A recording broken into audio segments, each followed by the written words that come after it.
দুর্গাপুরে চেছড়ি গণিরগ্রাম সড়ক নির্মাণে অনিয়মের অভিযোগে ক্রমশ ক্ষোভ বাড়ছে সাধারণ মানুষের মধ্যে।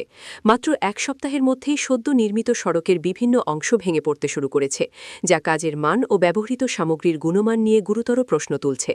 বর্তমানে মেরামতের কাজ চললেও স্থানীয়দের অভিযোগ কোনোরকম স্বচ্ছতা ছাড়াই কাজ চালিয়ে যাওয়া হচ্ছে এবং জনগণকে অন্ধকারে রাখা হচ্ছে।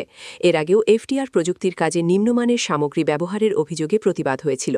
বৃহস্পতিবার স্থানীয় প্রতিনিধি ও বাসিন্দারা তীব্র প্রতিবাদ জানিয়ে জেলা প্রশাসন ও মুখ্যমন্ত্রীর হস্তক্ষেপ কামনা করেন।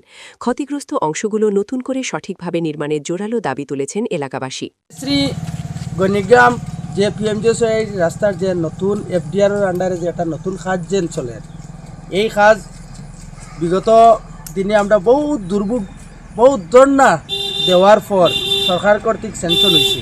স্যাংশন হওয়ার পরে আমরা ডিপার্টমেন্টের মানুষের তারা ইচ্ছা খুশি কাজ করার লাগে আমরা দিয়া দিছি, যাতে কেউ বাধা বিঘ্ন করে না। কিন্তু 3 কিলোমিটার কাজ করার পরে আমরা চোখও যেন বাড়ছে যে প্রথম পর্যায়ে যেগুলা কাজ করছিলাম, এই কাজটা কি পর্যায়ে আসলো আর এলকুর কাজটা কীরকম এখনকার কাজ।